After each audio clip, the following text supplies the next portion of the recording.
C'est maintenant au tour des pharmaciens propriétaires de s'adresser devant les tribunaux. Alors, comment ou en quoi la loi 2 les concerne-t-il? Bon, en fait, il y a deux articles de loi que l'Association québécoise des pharmaciens propriétaires veulent contester. Il s'agit des articles 19 et 208. Je ne vous les lirai pas au complet ce soir, Julie, mais je les résumerai ainsi. C'est que ça donne le pouvoir au ministre de la Santé de décréter une entente au bout de 60 jours de négociation et l'association en tant que telle n'aurait absolument pas son mot à dire. Ça fait en sorte que ça serait maintenant cette entente appliquée sur le champ. Vous savez, Christian Dubé dit depuis un moment qu'il dispose de 60 jours pour s'entendre avec les fédérations de médecins, notamment sur les modalités entourant la rémunération.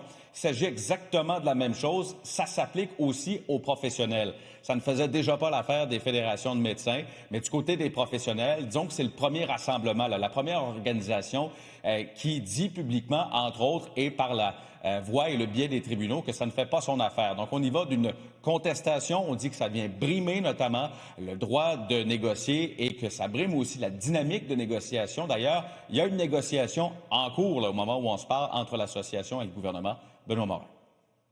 Le ministre peut imposer sa vision. C'est pas une vraie négociation, c'est une imposition. Et il n'y a pas vraiment de relation de négociation dans ça.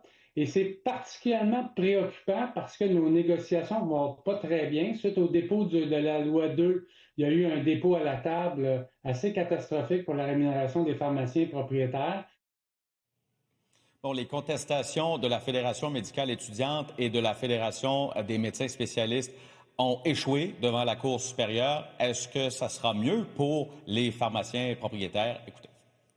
Les docteurs ont leur contestation, les pharmaciens, nous avons la nôtre. Évidemment, ce qui nous préoccupe, ce sont nos négociations. On est préoccupé par l'ensemble du système de santé, mais dans le cas qui nous occupe aujourd'hui, c'est l'avenir de la pharmacie communautaire, les services qu'elle peut rendre à la population. Réaction du cabinet du ministre de la Santé, Julie, on dit « Nous croyons au processus de négociation et souhaitons poursuivre les discussions de manière constructive en vue d'un règlement négocié. Nous allons poursuivre les échanges avec l'Association québécoise des pharmaciens propriétaires pour trouver des approches qui respectent leur réalité tout en répondant aux besoins de la population. » Ça devrait être déposé dans les prochains jours, cette contestation. Voilà, Julie. Merci, Pierre-Antoine.